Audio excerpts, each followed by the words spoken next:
Hello, Glenn and Amy. Good evening. And Robin and Cindy. Hi, Robin. Hi there, just unmuting. How are you? Is it storming up there? Drizzling. Oh, yeah. It will probably storm. Does Brian live near you? I don't know. Probably Blue Ridge or Ella J or around here. Because I just got a message from him saying that it was a big lightning thunderstorm. Oh, wow. Not yet, but in 10, 20 minutes, we'll find out. We have a lot of thunder here. Oh, really? Who's that, Glenn? Yes. Wow. We're trying to, Here there we go.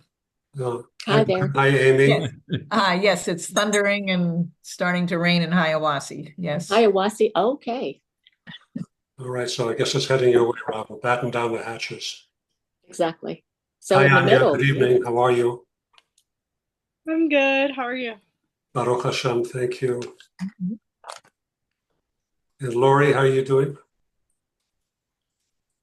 Oh, there you go back. Let's see who we else have here. Oh, the mute button. Okay, I'll go off of that. Yeah, the microphone. No, it's Good evening, Norm and Glad, wherever you are. Glad, can I see your shining countenance? Can you take yourself off mute?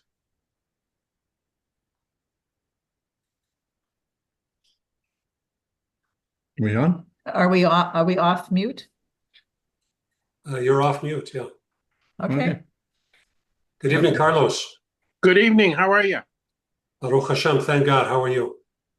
Got Rebecca back there. Hi there, Rebecca. Good evening. How are you? Good evening. Can you hear us? Hear you fine. I hope I hear more from you this evening. Who? Oh, here's Lori. Here we are. We're not mute. We're not mute. I hear Glad, but I don't see Glad. Okay, my loss. Give me a second about that. So, how's everybody doing? Nobody want to volunteer? Oh, there you are, Gladys. You're on mute, Gladys. Glad. Hey, Norm. You have to take yourself off mute because I'm not a ventriloquist. Glad. Okay, how's that? Oh, much better. Okay. Thank you. Thank you. Thank Are we you. good? Hi, Lori. Hi. How are you guys? We're good. How are you? Thank God. We miss you. I miss you too. All right, so this is Okay, continue. thank you. Trying to talk. Thank you. So this is open mic night.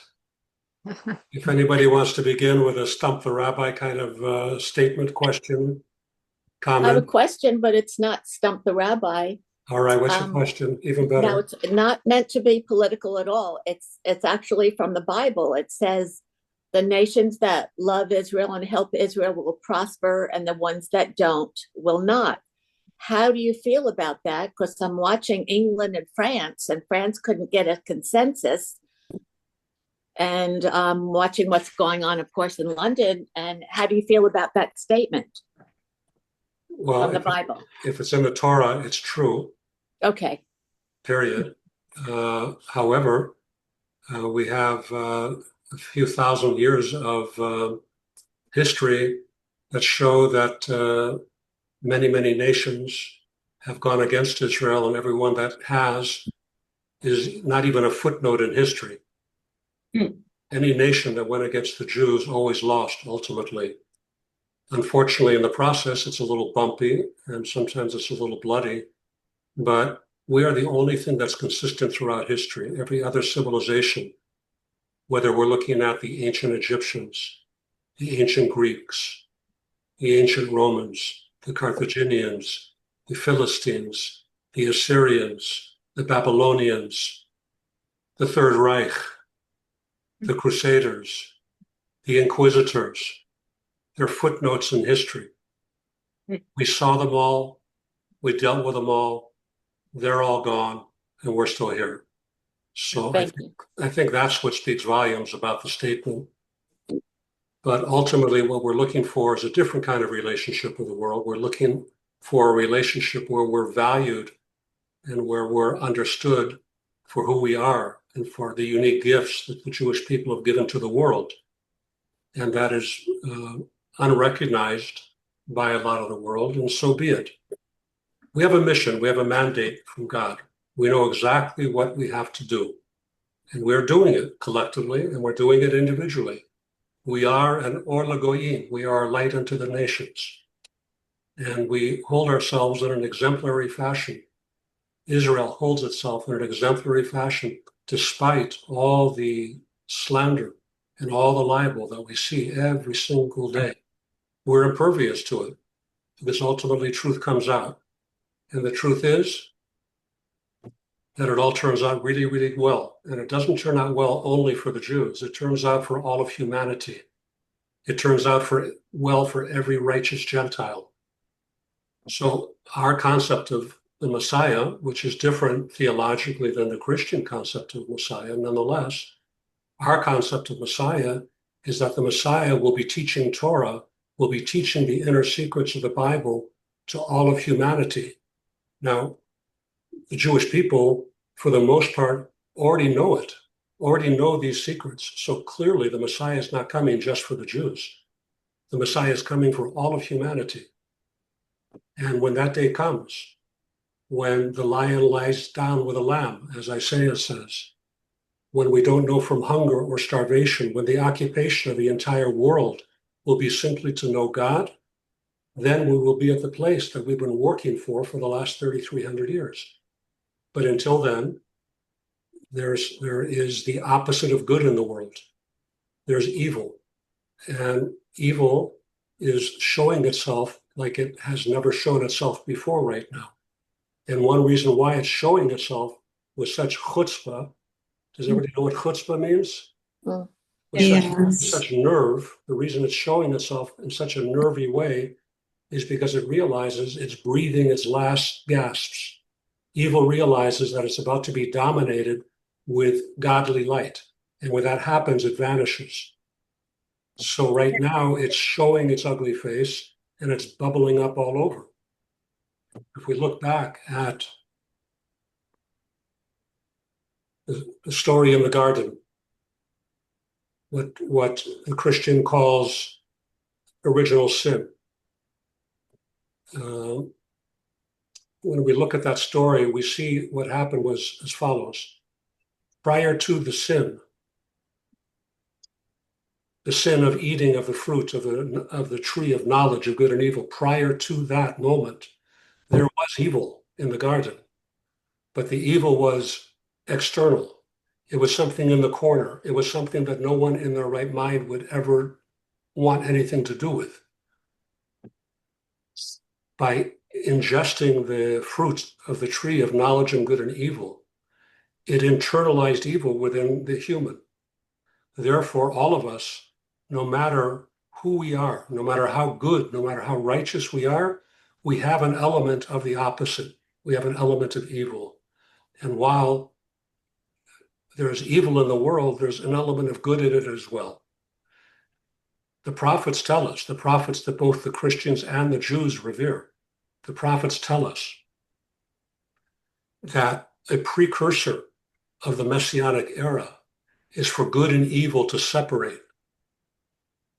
Just like evil and good were separated before the sin of the knowledge of good and evil. And that's what we see happening right now. We see good and evil separating. There's not a whole lot of gray left. Either you're black or you're white. Either you're true or you're false. And remarkably, the catalyst for all this is the Jewish people, which is why we see anti-Semitism rearing itself in a way that we haven't seen for many, many decades, if not centuries. One more thought. when I say that the Jew is the catalyst, that Israel is the catalyst, those people that are against us, we find it's very interesting because we see on the one hand the far left in the United States and the far right in the United States has one thing in common. Nothing else do they have in common other than the fact that they hate us. So you have the alt-right and you have the Queers for Palestine, to make it as extreme as possible. The one thing they agree upon is that there's no place for us in the world. They may not say it so overtly, but that's what they believe. So we can look at these turbulent times that we're living through right now, where whether you're a Jew or you're a Christian, any station that you turn to, whether it's CNN or Fox or MSNBC, any paper you open, whether it's the New York Times or the Atlanta Jewish Constitution or whatever, it's not Jewish, the Atlanta Journal, whatever the paper in Atlanta is. If you're a Jew or you're sensitive to Jews, it's a feeling of claustrophobia. Everywhere we look, there's more people speaking out against us. There's more people telling us that we're wrong. So we can look at that and cower. We can look at that and hide. But the reality is, this is the surefire sign that the Messiah is right around the corner. With the next breath, with the next good deed that anybody does in this class, that can trigger the Messianic era. So again, good and evil need to separate, and that's what we see happening right now. It wasn't so obvious before. That's why we didn't see so much anti-Semitism in an overt way. Now, you have to be blind. Even if you're blind, you can see it. All right, you asked me a question and I gave you a seminar. I'm sorry, Robin, but did I answer No. your question? Perfect. Thank you. You answered beautifully. Okay. Who else? Hi, Cindy. Good evening. Thank you for joining. Any other question? Who was that? That was Norm.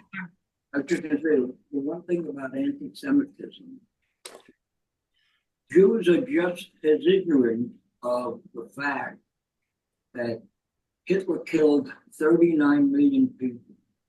6 million of them were Jews.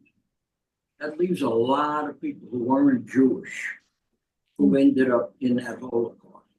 So the point being that it starts with the Jews, but it never ends with the Jews. And more people should be aware that they're the next in line, whether they know it or not. Very important point. Thank you, Norman. Thank you. Walter joined us. Now I feel like I'm ready to start. Thank you so much. It's nice to be here. All right, any other questions?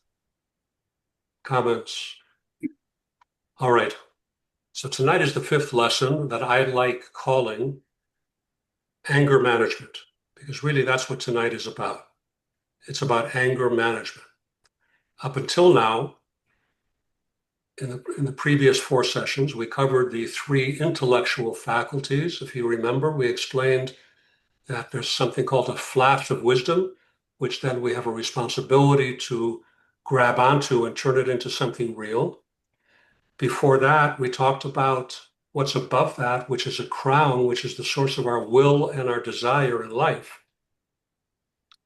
And finally, we got into the emotions. We started to get into emotions last week by speaking about chesed.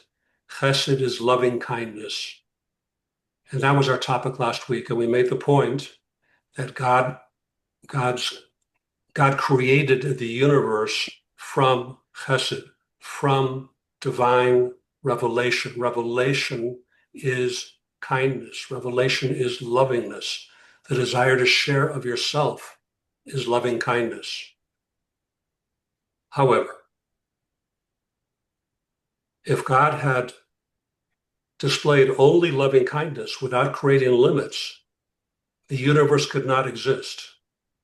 It would be, for example, like taking a styrofoam cup and holding it up next to a fire hose that's on full blast. It would totally obliterate the cup.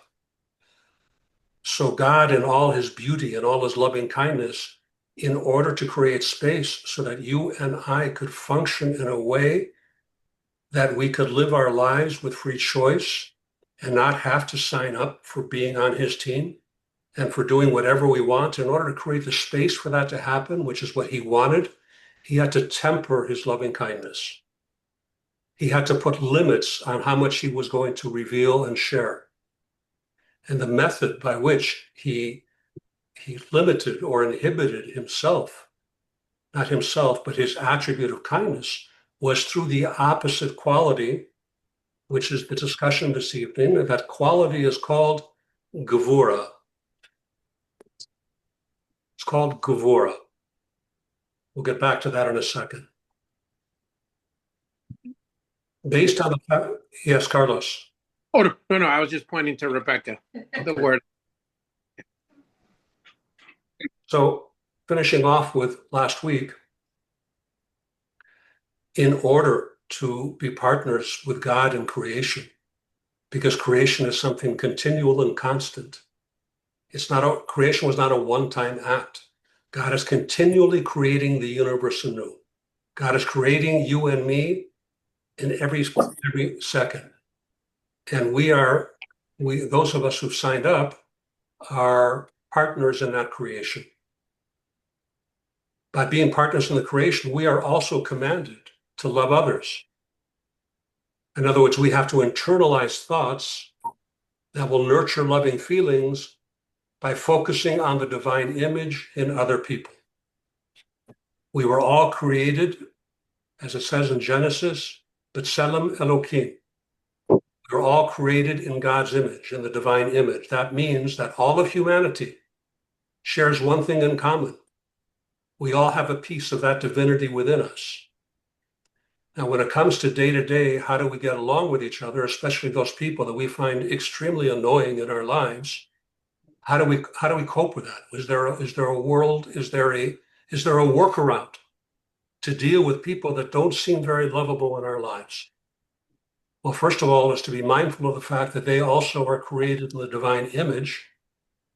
And just like we ourselves recognize our good qualities, and sometimes we don't always recognize our less than good qualities.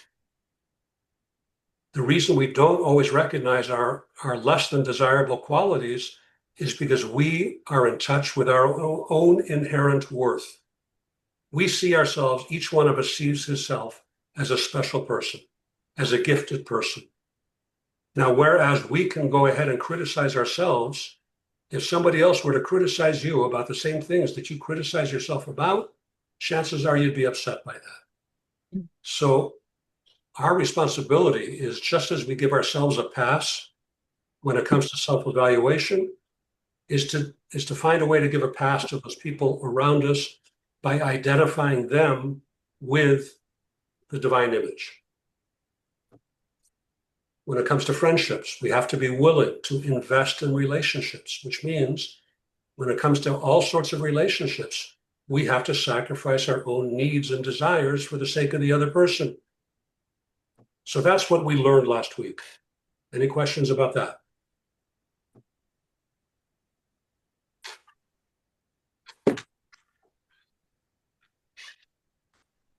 All right, tonight, we examine the flip side of the same coin, which we call gevura. Gevura is restraint. Gevura is discipline. And it's necessary to use gevura to counterbalance loving kindness. And with that counterbalance, by restraining our tendency to want to give in certain situations, by holding back sometimes in the appropriate situation, it actually enhances the love that we share because we're tailoring it to the needs of the recipient. Make sense? If we have no regard for the person that we love and we overwhelm them with our feeling of closeness and desire for them, it can be a bit much. Just like if God were to give the same amount of godly light to a blade of grass that he gives to a human being, that blade of grass could not exist. It would be overwhelmed by the attention, by the energy, by the light that it gets from God. So the first thing that you need to know about this quality called discipline, restraint, or in the Hebrew, the gevura, is that it ideally, when it's used correctly, when it's embodied correctly within us, it gives to the recipient exactly what the recipient needs. And that's why Gevura fights against evil. Gevura is the tool that we use to fight against evil. It's what we use to stand up and say no. And that's why Gevura sometimes can be manifested as harshness, as judgment, as criticism. So on the one hand, we're talking about discipline and restraint as being good things, but that also, like all the other qualities we're discussing, can become corrupted. And when Gevura, when discipline and restraint become corrupted, they lead to anger and rage. And under all circumstances, anger and rage are not desirable qualities. Therefore,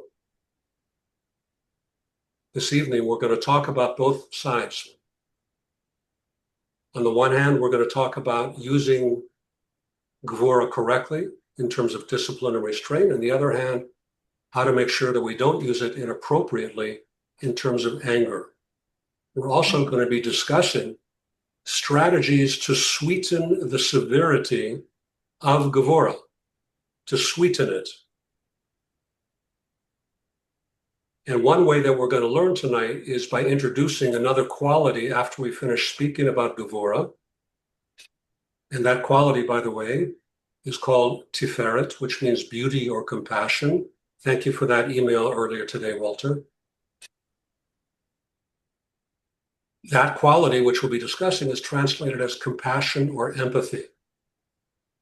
It's a willingness to hunt for the spark of good that's embedded within someone who looks to us to be completely lost.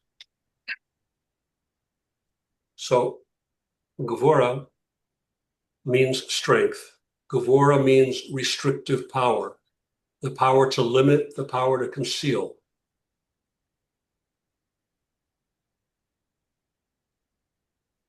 And as I alluded to earlier, Gevura is also part of God's kindness. Because if he remained unrestricted, we wouldn't be able to hang out in the same space as God. He would completely overwhelm us. Just like the analogy that I believe that I've used is if you hold a lit match next to a raging fire, when you get close enough, the match loses its own identity. It gets subsumed within the fire. It no longer has its own self-expression. Come in.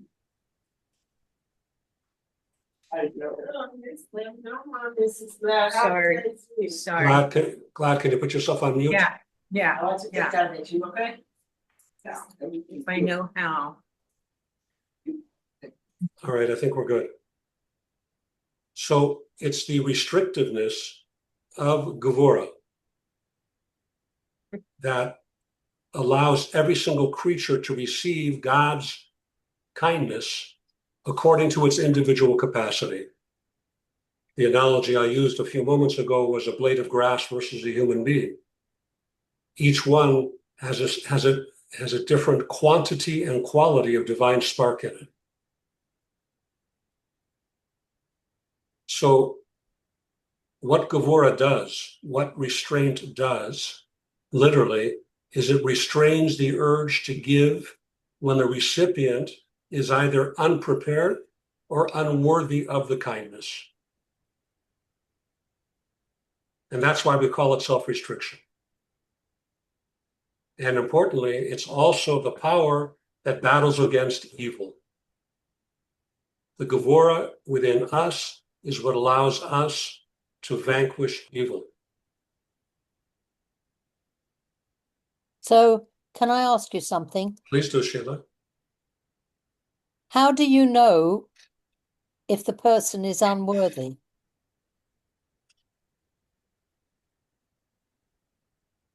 Is that up to you personally to judge that? Well, it's not up to us, but as a practical application, that's what we do. That's what each one of us does. And our goal is when we err, to err on the side of compassion, to err on the side of love, as opposed to erring on the side of restraint or harshness. Sometimes it's appropriate to be harsh. Sometimes it's appropriate to tell your toddler that he can't play with a steak knife.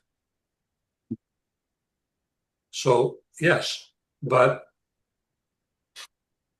because we are all fallible and we are all subjective and we all suffer, all of humanity suffers from something known as baseless hatred.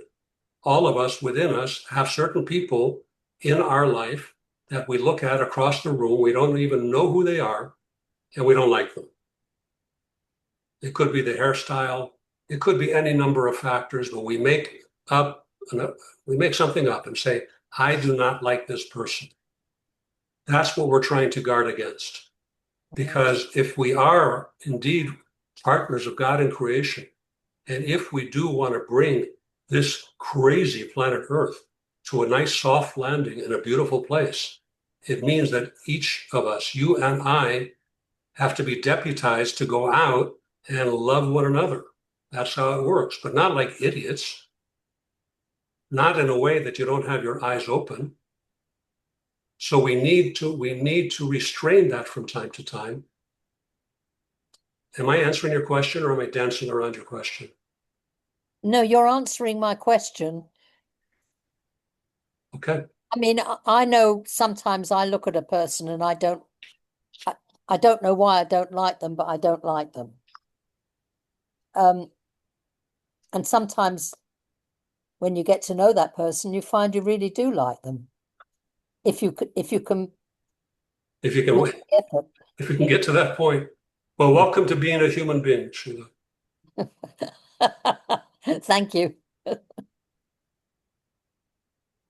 Let's look at text 1, page 112, by Yitzhak Ginsburg. He says, in contrast to the heart's innate desire to give, that's chesed, which derives from love, which is ahava, fear, now we've introduced fear. Fear expresses one's deeply felt apprehension. In Hebrew, that's called yirah. That one's gift may fall into the hands of an unworthy recipient who may actually misuse it destructively. Fear evokes the might, the strength necessary to reject and even fight against negative and destructive forces. In a more general sense, fear is understood to represent one's sensitivity to the presence of another. Sensitivity gives rise to consideration of the other person's feelings and respect for him or her. With respect comes a sense of distance, not to interfere with the other. So while love motivates attraction and closeness, fear stands in awe from afar. So we're interchanging the concept of fear meaning respect, not like watching a scary movie. Fear meaning respect. When you respect somebody, you allow there to be distance. We give space to the other person. And we do that with our spouses, or in healthy relationships, we do that with the other in our relationship. We give a healthy space. Yeah. Now, certainly that's a form of love, but it represents itself as restraint. Otherwise, again, we're overwhelming a person based on our needs rather than what's suitable for them. However, this holding back, this restrictiveness, can also potentially lead to anger and to rage. Let's look at the Rambam. Let's look at Maimonides in text 2, who says, anger is an extremely destructive trait. It is fitting that one should distance oneself from it to the extreme and train himself not to get angry, even when it is appropriate to be angry. And so the sages declared, anyone who is angry, if he is wise, his wisdom flees from him. If he is a prophet, his prophecy flees from him. The lives of those who live with rage are not worth living. Therefore, they commanded us to distance ourselves from anger to the point where we will not be sensitive even to that which is worth getting angry about. This is the best way and the way of the righteous who bear insults but will not insult others. They will hear someone shaming them, but will not respond. They act only out of love. Bottom line, Maimonides is saying that we must keep away from anger even when it's justified. All right, everybody, how do we do that? How do we achieve this kind of self-control? We're only human. Hey, Rabbi, I know you say that, God grades on a curve, but it's been 12 and a half years that I've been in Georgia as a county administrator, county manager. And twice a month, I have to tolerate listening to somebody just criticizing something I've done or that the organization has done.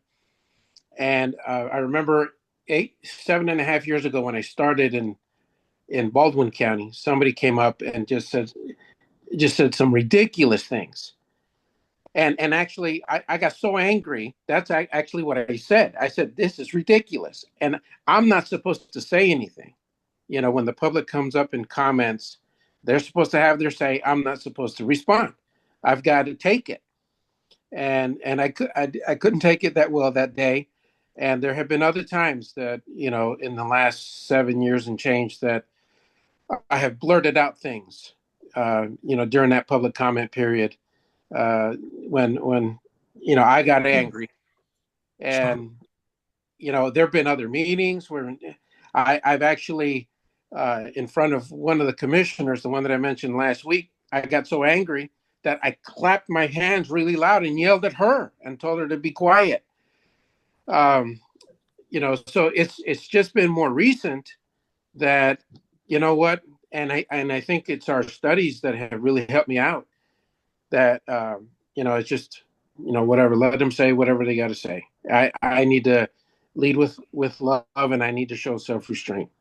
Carlos, you're telling me that you have 2 unbearable days in a month, which tells me that you've got 28 days that seem real bearable. Yeah. So you're not going to get any sympathy from me if all you got is 2 days a month where people are really, really sticking it to you. Yeah.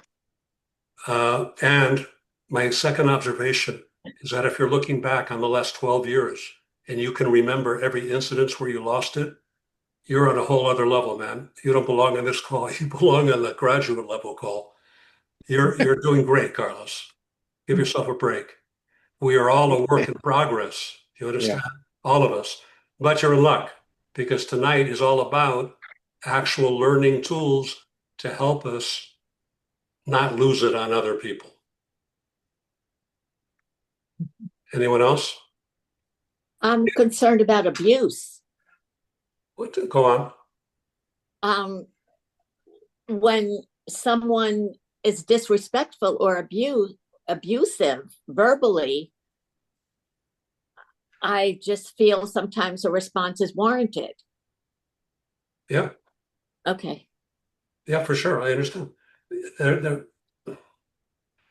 don't know if I shared with you this story last week or not. I don't remember. About a woman who was a yeller. She couldn't contain herself. She couldn't compose herself. Every time she would be with her husband, she would start yelling at him. So she went to the rabbi, and the rabbi said, "I got just the thing for you." And he dispensed in a little vial some special holy water. And he said to her, "Now go home, and when you feel the urge to get in a fight with your husband, just take a few drops of the water and leave it on your tongue. Don't swallow it, no matter what." And she came back a week later and said, "It works great. I wasn't able to yell at my husband one time." Of course, it's because she had the water on her tongue. Yeah. But the point here is I'm not suggesting that one should be in unhealthy relationships. Mhm. that one should be in abusive relationships. But I can tell you that if one is in an abusive relationship, being angry and losing it on another person is not going to either improve the relationship or help you get out of the relationship. It's just going to get you deeper into the relationship. Who else? I I don't know where to start, but we are living in a new place right now with we've been here for 6 months with it's an assisted living place, and we get to be with older people our age and older. There are some people living here who are over 100 years old, over 102 years old, and one couple has been married for 75 years. Wow. You know, and it's amazing how when I first saw them, I was afraid because I saw myself getting to be like them. When you get older and you're not walking as well, you have to use a walker, or there are a lot of people in wheelchairs. And I was starting to see myself as that, and it was very frightening. So I don't know what it was, but I started to be very friendly with everybody and have great conversations with people, be able to enjoy being with them. And I've seen what you're talking about. I can see how having that loving kindness rather than looking at other people as sad cases or bad people. I mean, I still do that. I'm sorry. I still do that because there are some people that are sad people and they can't help it. And I try my best, but I'm learning so much from this class about how to be with people. And it's just fitting right into where we are, what we're talking about, and how our lives are going. That's great. Thank you for the commercial, Glenn. You're welcome. Anytime.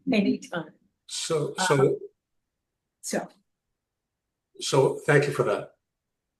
So one of the important themes in the discussion of Kabbalah is something called sweetening the severities. You'll see this expression a lot if you're learning Kabbalah. Sweetening the severities. What does it mean? It means that within Gevurah, within this important character trait of restraint and discipline, we talked about, as a result of that, there's the potential for negative qualities also. So how do we take what's negative within Gevurah Are you there? and sweeten it with positivity? And the answer is, the way we do that in Kabbalah, let me put it more in simple English. How do we not get angry? What's up? I was just checking in. Mom told me she wanted me to check in Hold with on. you. Yeah. I'll get a group mute if I remember. We get you some Yeah. more. Okay. Okay. Okay, everybody's on mute, so whoever wants to talk, take yourself off mute. I do not want to be lecturing. I want exchange between us. But for the moment, everyone's on mute, so don't forget to unmute yourself when you start talking. So how do we take the negative qualities of any particular trait that we have? There's negative side to love. From beautiful holy love, from beautiful marital love, from beautiful friendship love, The flip side of that, for example, is illicit love. Tonight we're talking about Gevura. The flip side of being disciplined and strong and having and showing restraint is a propensity towards anger.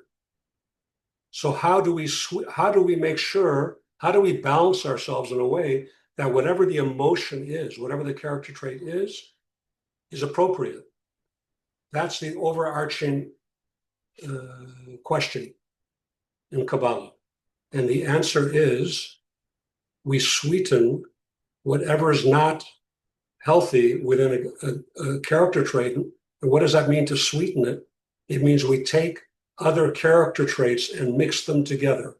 If you remember, in Hebrew, the term for all these different traits, the word in Hebrew is midah.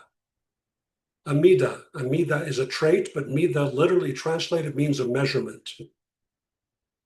Therefore, we have different measurements. Imagine we have 10 powers of the soul. Imagine you have 10 beakers, 10 test tubes of 10 different substances that you want to create something with. You can't use just one substance. It's going to be overwhelming. You want to use different substances and pour a little bit of this and a little bit of that to create the flavor that you're looking for. And that's what we're talking about when we say sweeten the severities. So right now we're trying to deal with what do you do when, as a byproduct, as a consequence, be it albeit unhealthy, of all this restraint and discipline, is a propensity to be angry. How do you deal with that? And the answer is in Kabbalah, by employing the other soul powers, by enlisting the help of the other soul powers to sweeten the severity. If this is making sense to you, then you don't know what's going on, because this is not supposed to make any sense yet. So I hope it's not making sense to you. By mastering what I'm talking about right now, about how to sweeten the severities, if we can accomplish that, then we're literally like spiritual samurai. You literally can control yourself in any situation.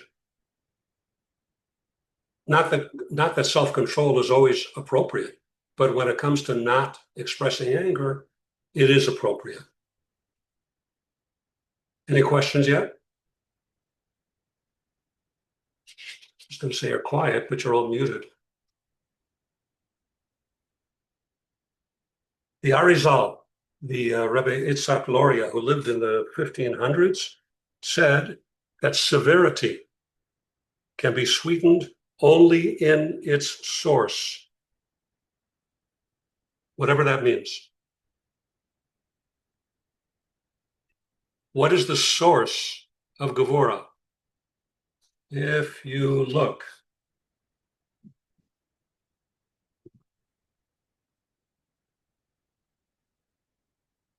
can you see, hold on, the camera's not picking this up. If you will look at your tree of life, we're talking about discipline this evening. Thank you, Lori. We're talking about discipline.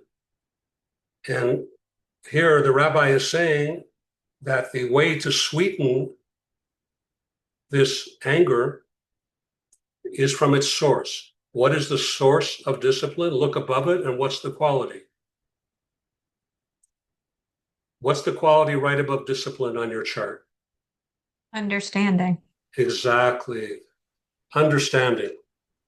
So we still don't know what we're talking about, but we do know that somehow one key, one way to not get angry is through understanding.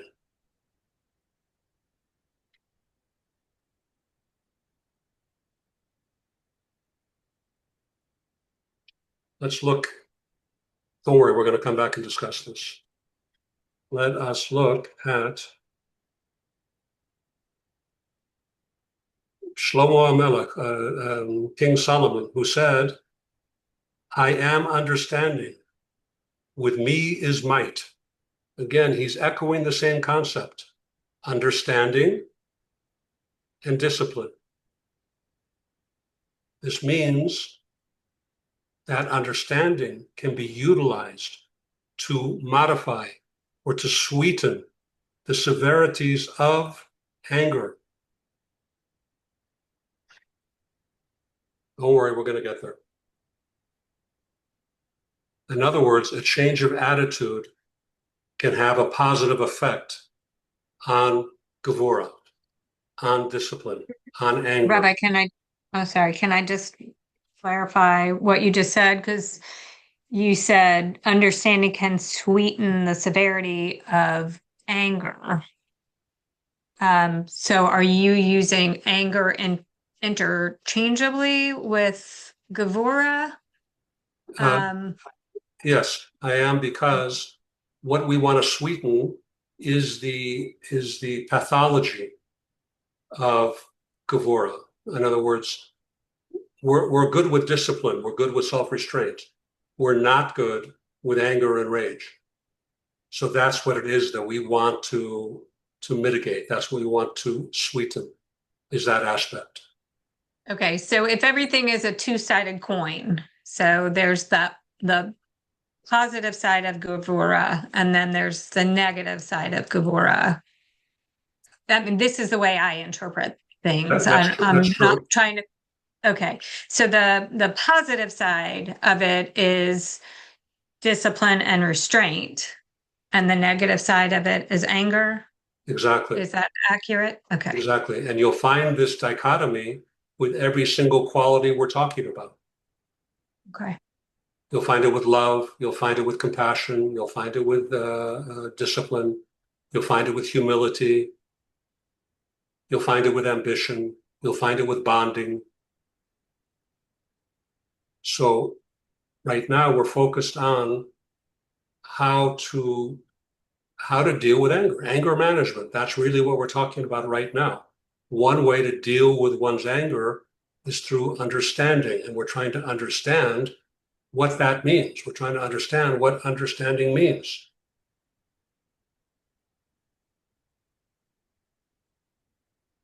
The Alter Rebbe, the first Rebbe of Chabad, said in text 5, by virtue of their inherent nature, the brain rules over the heart. This is one of the biggest takeaways so far in 5 weeks of being together. We discussed this the first week. If you look at the chart, the 3 intellectual faculties are above the 7 emotional faculties, which tells us we are not animals. That we lead with the intellect and we let the intellect deal with the emotion. And when we look around us at people whose lives sometimes are not working as they should, it's generally traceable to the fact that rather than their intellect leading their emotions are leading their intellect. Let's step out of the Torah and go to modern psychology, text 6, from David Burns, my go-to psychologist. He says, anger, like all emotions, excuse me, anger, like all emotions, is created by your cognitions.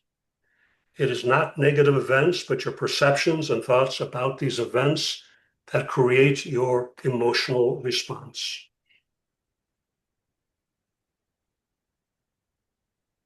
Anybody want to weigh in on that?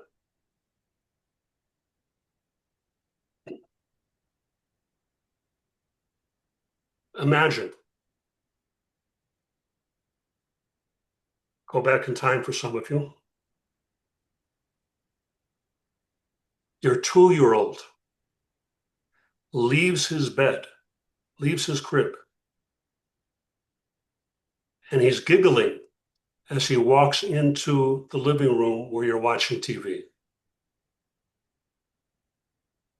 And you're upset because you're watching Desperate Housewives, I don't know, whatever. You're upset that the 2-year-old bothered you. Why are you upset that he bothered you instead of being excited by the fact that he just crawled out of the crib for the first time? Where are you? Where are your thoughts? That's what we're talking about. Letting the understanding dictate the emotion. There's no place for anger here. Okay, it's a simplistic example for sure. Well, you use the word perception, and it's Sheila talking. You can tell. Yes, I can tell, Sheila. You can tell. It's that thick Mississippi accent of yours. Exactly. But isn't perception again an open-ended book? Yes, it is. And we're saying here, whatever your perception is, default to the positive. Don't default to the negative. Right. Hey, So Rabbi. you've got to be aware of your own perceptions Yeah, that's a good start. and deal with it. That's a good start. Carla, Oh, Cindy. I have two children and they are teenagers and they push my buttons I knew quite that because the often. way you were rubbing your forehead when you said it, I kind of figured it out.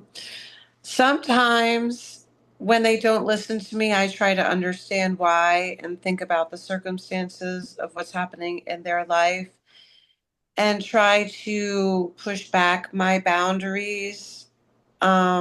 And I could say that I just try to understand their whole situation in life at that point.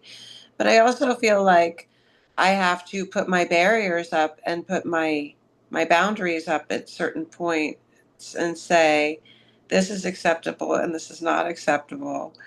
And um, when they challenge those boundaries, so if I'm not, in a good place, then yeah, I might get mad at them. Um, but if I'm myself and I'm in a peaceful place, then I can just balance out or put my boundaries up. And so they know where they stand without anger. So it just kind of depends on, I guess, where I am in life, how I respond to them.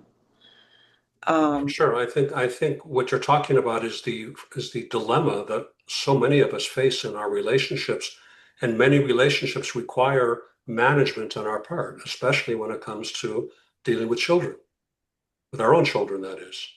There's absolute hands-on management required. So that means being adept at letting your brain dictate your emotions. Otherwise, you're going to get down on their level and it never turns out good. So it's a relationship that needs to be managed. Not easy, not for the faint of heart. No. Carlos. Yeah, Rabbi, I don't know how many folks on this call have been to the Martin Luther King Jr. Museum in Atlanta. Well, one of the most impactful things I've ever seen in my life was in one of the exhibits. And I didn't realize that they had done this. But if you remember the lunch counter protests from the 60s, Mm-hmm. they actually trained all the people who were going to be at the lunch counters.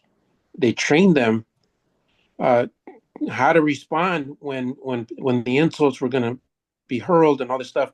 And there was this young black man in the chair, and they were putting cigarette ash. The people who were training him were putting cigarette ashes on his hair and just insulting him. Cannot repeat the things that they were saying, and that's how they prepared him, so that they would not get angry and lash out when people started doing those things in real time and when they officially started to protest. Wow, that's such a vivid example. That's extraordinary. Um, Also, obviously extreme, and hopefully most of us don't have to confront that in our relationships, especially with our children. But nonetheless, the point here about understanding is that we have to let our mind dictate our emotion. Just like the example of the parent who has a choice between getting upset or realizing this is the first time his kid is walking. By the way, it's on the subject, but it's not part of my lesson plan. I want to just share with you that it says in the Talmud that losing one's temper is analogous to worshiping idols. Ooh. Now that's a very extreme statement, even for the Talmud. What does it mean? It means when somebody loses their temper, what they're really saying is that I don't like this outcome. I want it to be a way other than the way it is. I want it to be a way other than the way God made it. I don't like the way God dealt this hand, therefore I'm angry. As opposed to having the recognition that everything comes from God, and therefore whatever it is was custom made by God for me. So by losing one's temper, we are worshiping idols. Now, this is not meant to be taken literally for all you overachievers. All right, just put it in your bag of tricks and just keep it in mind. Anyone else, or shall we go on to the next way to sweeten the severity? Okay. The next way to sweeten the anger is by turning Gevura onto itself. If you master this lesson, it's the most important thing of the evening. Rather than venting on somebody else, turn against your own negative and destructive qualities. Kimberly's not on the call tonight, but therapists would say, oh, no. You have to express yourself. You have to let everybody know how you feel. You have to be okay with yourself. There's nothing to be ashamed of. The Torah doesn't go for that stuff. Well, I know with my kids, if I respond in anger, then they're going to open up to me less and less. Yeah. So I try to keep an open dialogue with them. And I'd rather know things that I don't agree with that they do. I mean, they're good children, don't get me wrong, but I'd rather keep an open relationship with them than to judge them and with anger. And then it just pushes them farther away from me, and I don't want to do that. For sure. You know, I teach a lot of classes, and sometimes I don't remember what I share with which class, which is not a good thing. But there's a story about a guy who goes to a bar and he orders a shot of whiskey. And the bartender serves him, and he drinks the whiskey, and he takes the glass and he throws it. And the bartender has to duck, and he smashes the wall. Have I told the story to this group before? Okay, phew. All right, good. The bartender says, what's the matter with you? What, you're crazy. You can't do that here. He says, I'm so sorry. I'm so ashamed of myself. I should never have done that. I'm so sorry. Please, I won't do it again. Bartender says, okay. So give me another whiskey. Pours the glass of whiskey, takes the drink, and the same thing. Okay, you got the point, right? This goes on like 3 times. The bartender says, okay, buddy, that's it. You're out of here. You're not allowed back. You're 86th. That's the term, right? You are 86th. You are not welcome here. Persona non grata. The guy says, I'm so ashamed. I can't believe I did that. I'm sorry. The bartender says, the only way that you can ever come back is if you go get some intensive therapy for 6 months and then come back with a doctor's note saying that you're cured. 6 months later, he comes back. Bartender remembers him. What would you like? Let me see the note from the doctor. All right, it all checks out. What would you like? He says, give me a shot of whiskey. Drinks the whiskey, he throws it. The bartender says, what's the matter with you? Are you nuts? I thought you told me that you were cured. He says, I am cured. I'm not the least bit ashamed when I do that anymore.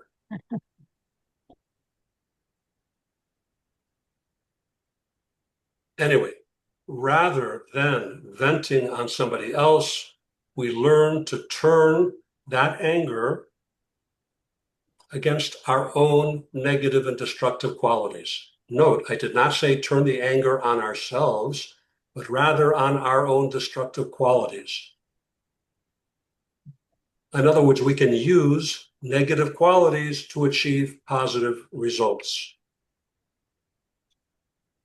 There's a story in the Talmud.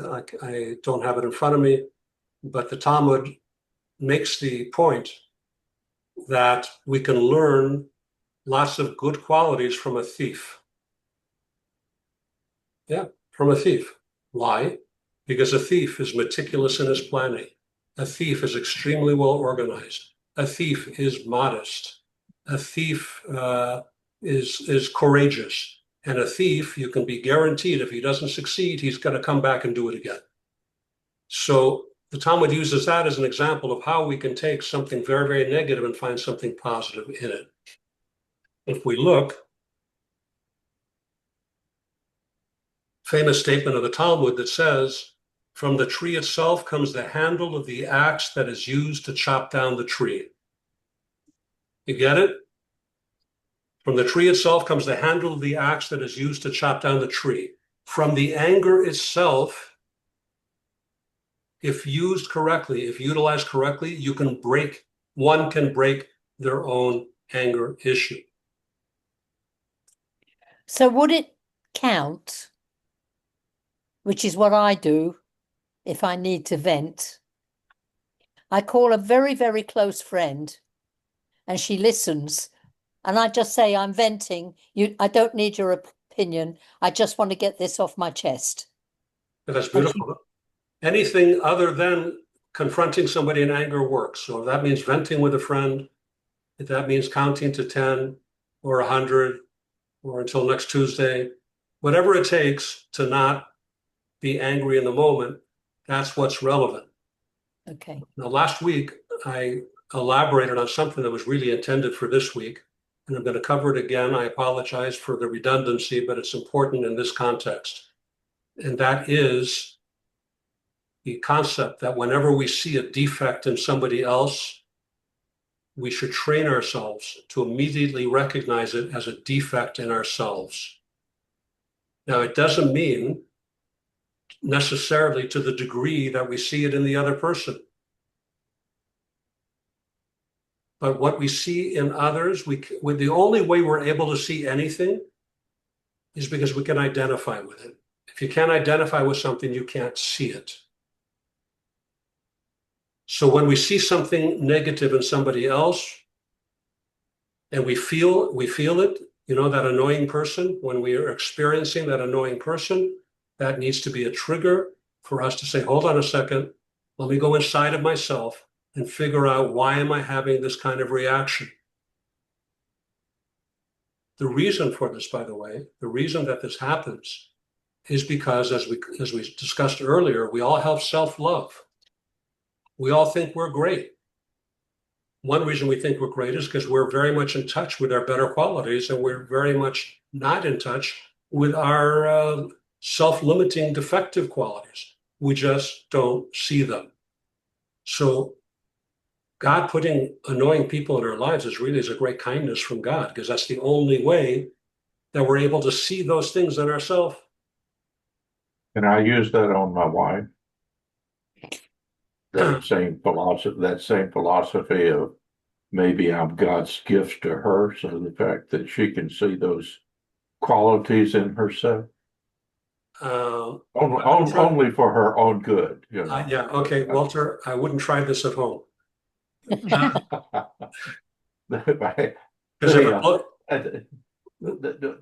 one of the things I was thinking, and I apologize for interrupting, but our perspectives, which it goes along with this idea of understanding, our perspectives are learned responses.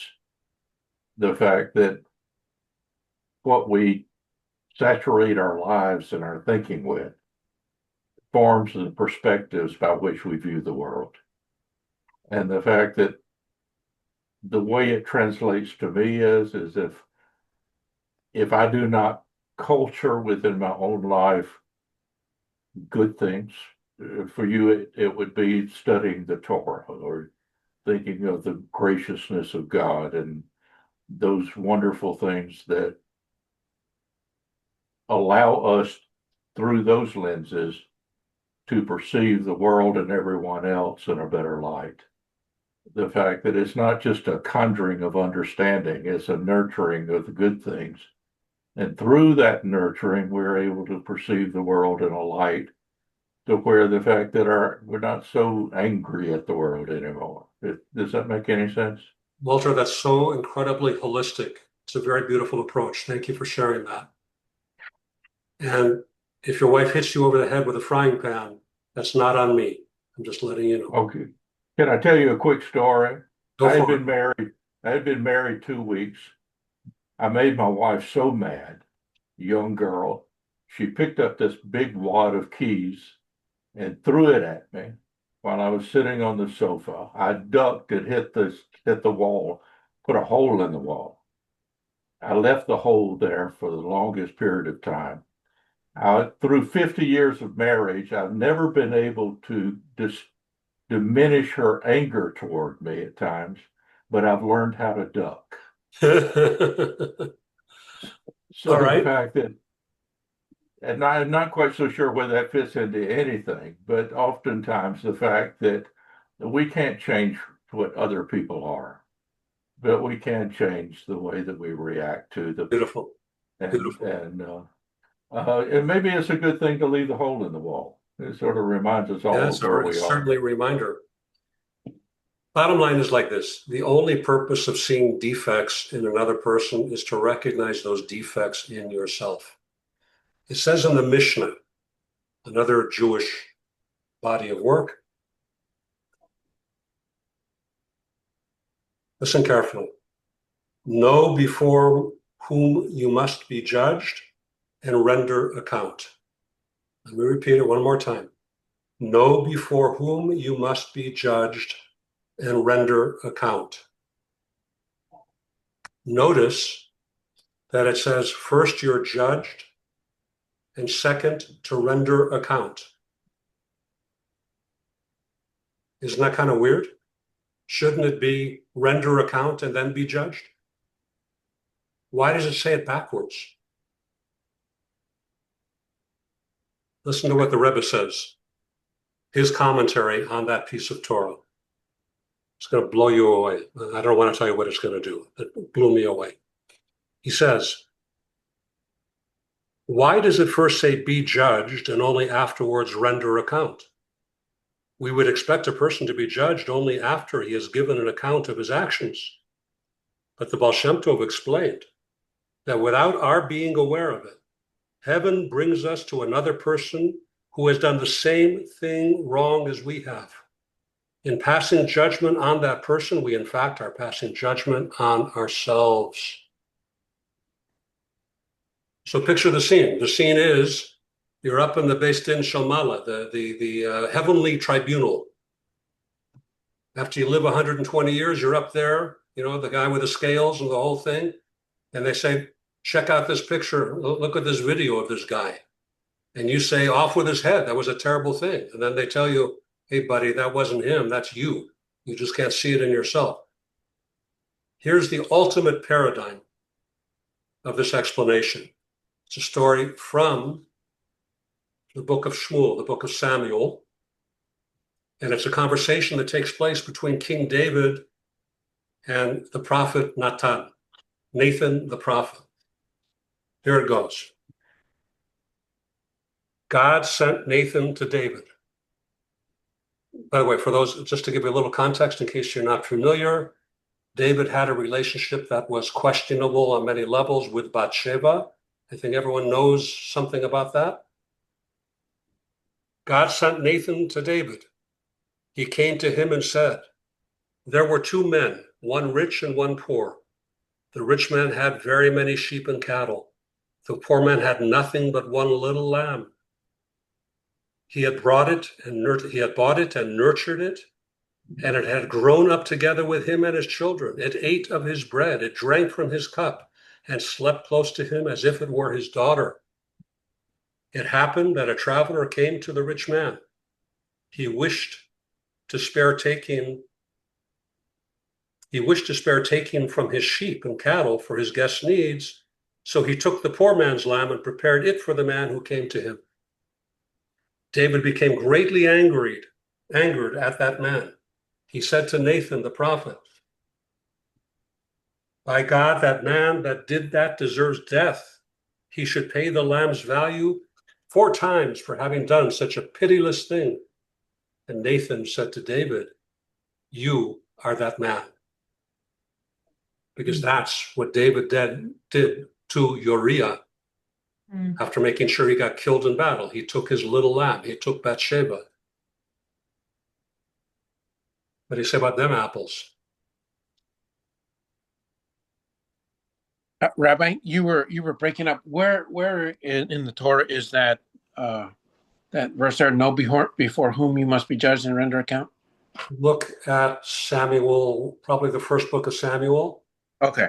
And I don't remember if that is scripture or if that's a midrashic story on the scripture. If you don't find it, send me a text and I'll send you the midrash that tells that story. Okay. Okay. Thanks. The Alter Rebbe says as follows: our sages instructed, do not judge your fellow until you stand in his place. For it may be his place that causes him to transgress, because his livelihood requires him to go to the market all day and to be one of those who sit at the street corners, where his eyes behold all the temptations. The eye sees and the heart desires, and his Yetzer Hara, his animal inclination, is kindled like a red hot oven. In other words, we do not know when it comes to judging others, number one, what their circumstances are. Number two, what their proclivities are. As an example, if we judge somebody for presumed illicit, looking at what he shouldn't be looking at, and we're judging him with our own character, and our own character is more tepid, that doesn't get attracted to those kinds of images, that would never, it's not a thing. How do you judge that person when he's enraged with all these appetites, with all these unhappy appetites, and you don't have that mishigas, you don't have that issue that he has? Or somebody who sits down and eats an entire cheesecake by himself, but you don't like cheese. So you don't have that attraction. So you're saying, how can he be eating a cheesecake? Cheesecake, of course, is a euphemism, but plug it in wherever you want. Are you with me? All right. Yes. Now, let's talk about Tiferet. Tiferet is, Lori, can you hold up your soul chart? Can you point to Tiferet? It's in the middle. Is that compassion? Yeah, compassion, sorry. So compassion now is the harmony. It's in the center. So it harmonizes love on one side and anger on the other, or excuse me, severity on the other. We're going to get off anger now and just treat Gevura as severity, discipline, restraint. So this is on the middle axis. And what it does, in potential at least, is it enables the opposite tendencies of chesed and gevura, of love and restraint, to complement each other. After all, how do you take two opposites, love on one side, holding back on the other side? How do you make those hum together? But they have to. They have to find a way to make them complement each other, so God's benevolence can be absorbed by a finite, limited world without ceasing to exist. God had to figure out how to hold back all his love in order to create the space for us to exist.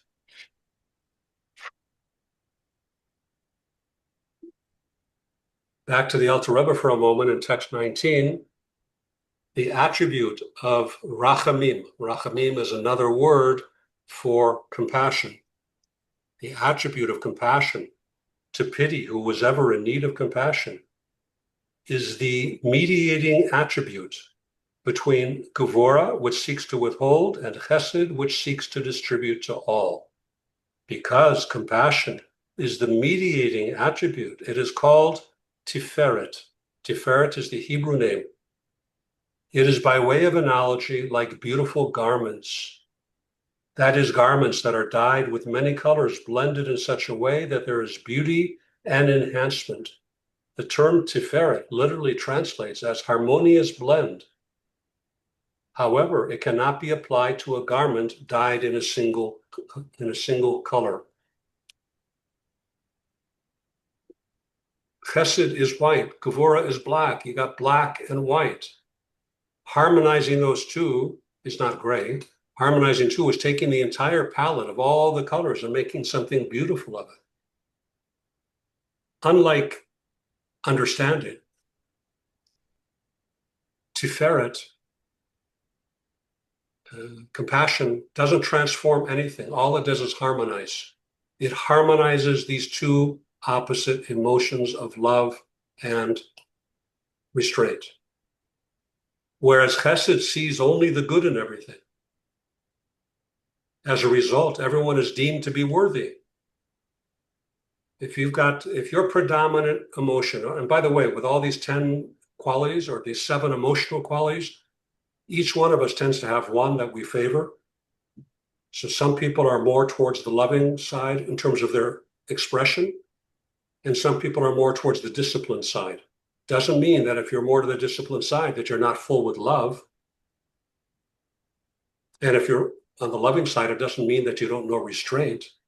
But nonetheless, if you're 100% chesed, if you're 100% love, you see only the good in everything. And everybody is worthy to receive. Whereas Gevurah's nature, restraint's nature, discipline's nature, is to give only to those who are absolutely deserving. Compassion allows the outflow of good, not because the recipient is worthy, but because compassion is compassionate. So we have one side, you have the other side, and in the middle, you're mitigating it. And the mitigator says, yeah, it's true. The one who's not worthy may not be worthy, but we're going to give to him anyway. Hopefully with your eyes open. Rabbi Yitzchak Ginsburg says that compassion is the sense of true empathy with the other person's soul in his present life situation.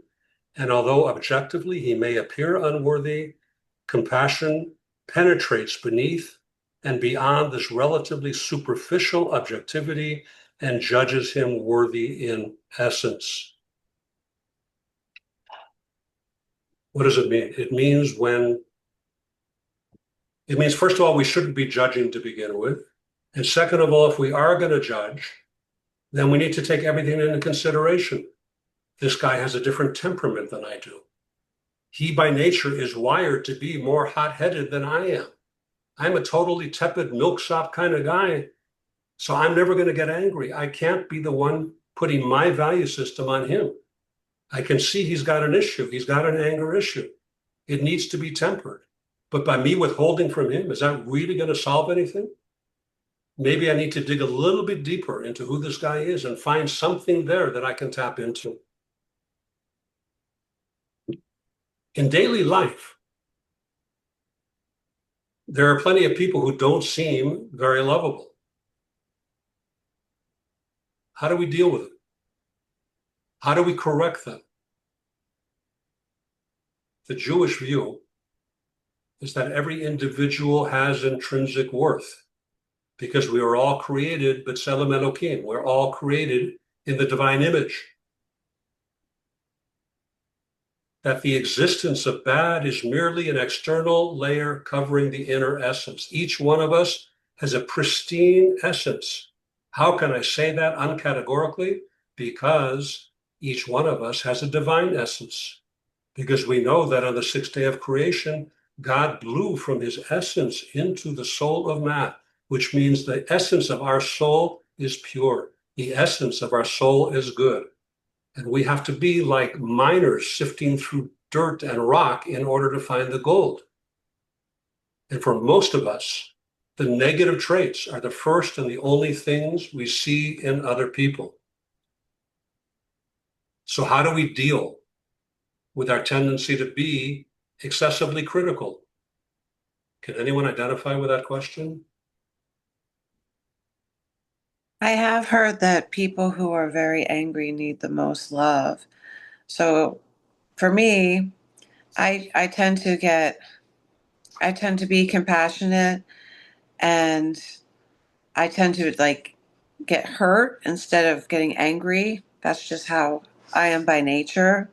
But if I see anger in the world, if you can somehow get through that barrier of anger and talk to them on, like an even level to where you can communicate, um, they probably need the most compassion out of anybody because they're hurting.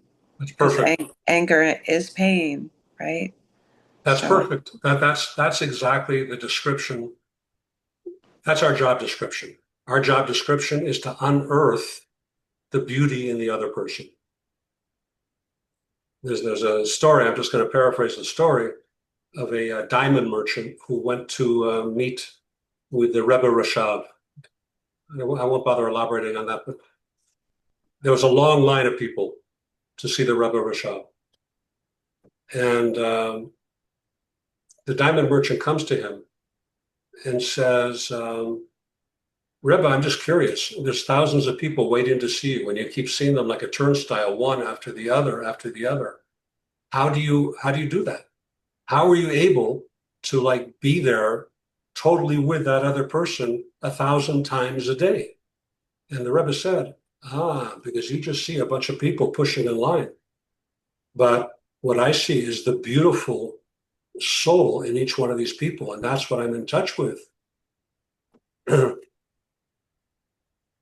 Diamond dealer doesn't understand what he's talking about. So the Rebbe Rashab says, "You're a diamond merchant, aren't you?" Yeah. He says, "Do you have any diamonds with you?" He says, "Yeah, as a matter of fact." And he pours some diamonds out on the table, and he says, "Look at these diamonds. Take this one, for example." And he holds up an exquisite diamond, and he gives it to the Rebbe with a little eyeglass. And the Rebbe looks at it, and he says, "It just looks like a diamond to me." And the merchant says to the Rebbe, "Well, you have to be an expert in order to see it." And the Rebbe says, you have to be an expert to see the beauty in every single person as well. It takes effort. It takes expertise to understand the character, to find the beautiful characteristics in the other, especially when some people have them buried very deeply.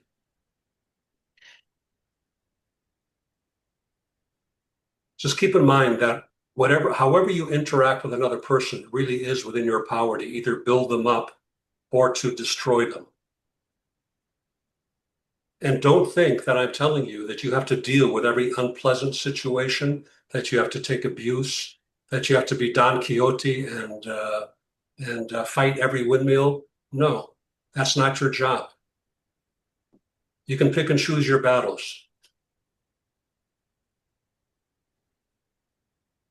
But your implicit belief must be that the other person is essentially good, even when it's not evident. That's the hard part. That's really the hard part.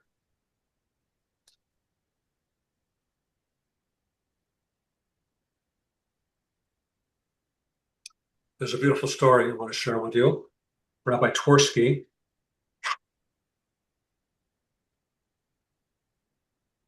who says as follows: "One of the memories I have of being disciplined by my father for something of which he disapproved was of his telling me in a quiet, firm, and no-nonsense tone, es passt nicht," which is Yiddish for "this is not becoming of you." The father looked at the son, saw he was doing something, says, "Well, this act that you're doing is not becoming for you." Rabbi Twersky goes on, he says, "The message was clear. I knew what it was that I was not to do, but it was not until many years later that I appreciated the full content of my father's rebuke. He had told me that what I was not to do, something because that particular behavior was beneath me, as passt nicht, meant that I was too good for that behavior. This is the diametric opposite of a put down. I was told that I was a person of excellence. There was no mention that what I was doing was inherently bad, but the emphasis was rather on me. I was above such behavior. When we see people as better than their actions, we are telling them that they are above the way they are acting. But this only works in a sincere way. Only when we have an honest appreciation of that goodness. You can't fake your way. If the underlying message of a rebuke is love and respect, then even when your words are strong, they will inspire change. So think 1,000 times before you rebuke anybody. Think 1,000 times. And if you're still prepared to do it, make sure that you're clean. The Friedrich Rebbe used to say, this was in the days before there were disposable needles. He said, with a hypodermic syringe, you have to clean it off first and sterilize it before you use it to inject somebody. Otherwise, you're going to give them an infection. So it's the same thing. If you're going to rebuke somebody, just make sure that your needle is clean before you inject him with your version of how he should be living his life. So try not to rebuke, but if you're going to rebuke, the litmus test as to whether or not you delivered it with love is when he says to you, wow, thank you very much. I really appreciate that. You really helped me. That's how you know your message was delivered.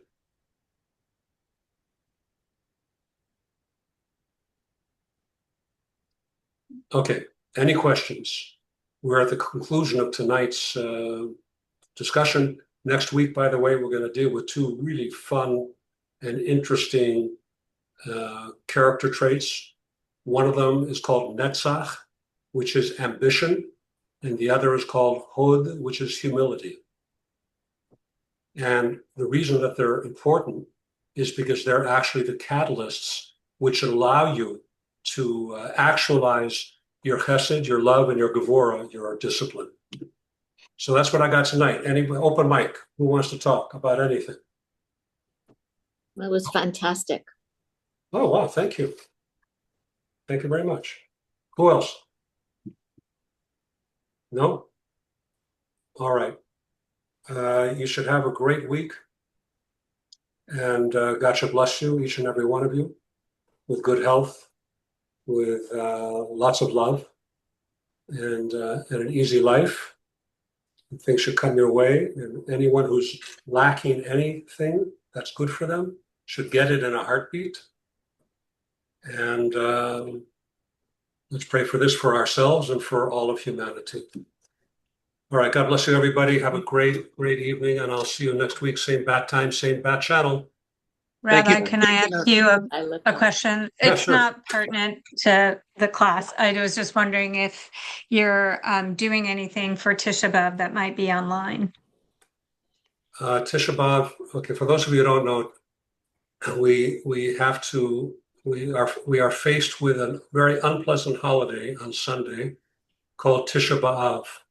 Tisha B'Av literally translates as the 9th day of the Hebrew month of Av, which is the culmination of the worst calamities in Jewish history occurred on this date. The destruction of the first temple, the destruction of the second temple, and so many things. The Nazis themselves planned their worst atrocities because they knew the Jewish calendar for this date. Inquisitions, pogroms, Khmelnytsky, all took place on this date and leading up to this date. So for the last 3 weeks, for the last 21 days, we are told that we're supposed to decrease in joy leading up to this day. And the last 9 days, especially culminating on this Sunday, we're supposed to intensify the getting in touch with those negative feelings. That's what the letter of the law says. So consequently, this is a period of mourning. Men don't take haircuts. We don't launder our clothes. We launder them before the 9 days to make sure that we have adequate clothes to get us through. We don't eat any meat or chicken during those 9 days, except on the Sabbath. So everybody's out eating pizza tonight, or pasta or fish. And on the 9th day, on Sunday, we go to the synagogue and we sit on the floor and the lights are out and we have ash on our head. I don't know where the Ash Wednesday thing came from, but We have ash. We dip ash in a hard-boiled egg before we begin a fast that lasts 26 hours from Saturday night till Sunday night. No bread, no food, no water. All I can tell you is it's my least favorite holiday. And I'll share with you one story. True story. I don't know why I have to qualify it as true. Every story I've told you so far is true. This is also a true story. When Napoleon was emperor, he was walking through the streets of Paris with his entourage one evening. And it was late at night.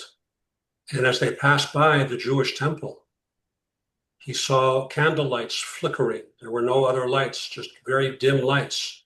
And he looked in and he saw people sitting on the floor crying hysterically. And he turned to his general and he said, "What's going on here?" And he was informed that this was the Jewish holiday of Tisha B'Av, and the Jews are mourning the destruction of their temple. And Napoleon, ignorant of all this, said, "This is terrible. These are Parisians. These are French citizens. I'm their emperor. Tell them I'll rebuild their temples. No problem." They said, "Your Excellency, the temple that they're mourning was destroyed 2,000 years ago. It didn't just happen." To which he said, "Tell them they have nothing to worry about, because a people who's capable of mourning with such sincerity after 2,000 years for their loss will certainly get their temple back." And I think that's the power of Tisha B'Av. So I'm not the kind of rabbi and I'm not the kind of Jew that likes dwelling on the negative. Therefore, I really detest this period. And it should be that when the Messiah does come, that all the days of sadness for all of us turn to days of joy. Mm. And that's my wish for all of us, that we have nothing but days of joy all of our life. Yes. Is that okay, Lori? Yes, thank you. Thank you for that. I was really also wondering how you spend the day. I've signed up for a few online sessions on Asian with, I don't know if you know, Rabbi Foreman of Aleph Beta. So I was just wondering if So like Chabad or doing anything. the standard thing is you spend a lot of time in shul and in synagogue, and you read these very depressing lamentations, the book of Lamentations we read on this day. And then people have a tradition where they watch really, really sad videos to make them feel even worse than they do already. I personally, I won't watch those things. I just won't do it. Mhm. What I do is I learn about it. There's lots of videos on the elements of the temple, of the holy temple, what the third temple will look like. So it's basically learning about the positive rather than dwelling on the negative. My resistance to all this sadness has precedence. This is not something I invented. The Kotzker Rebbe, who was a Hasidic rabbi, lived about 150 years ago. On Tisha B'Av afternoon, his Hasidim, his adherents, were bored out of their minds, and they were starving, and they were hungry, and they were thirsty, and they were grumpy. So they decided they would go up to the roof of the synagogue. And they went up there and they decided to, for a little levity, they took long pieces of rope and tied them all together, and they made a lasso out of one of them. And they dropped it down to the entrance, and they figured when somebody walks in, they'll pull it up as a joke on that person. So that's what they did. And somebody walked in and they got trapped in the lasso, and they pulled it up, and it was none other than the Kotzker Rebbe. When they saw that, they got very, very serious, realizing they probably didn't do a real clever thing.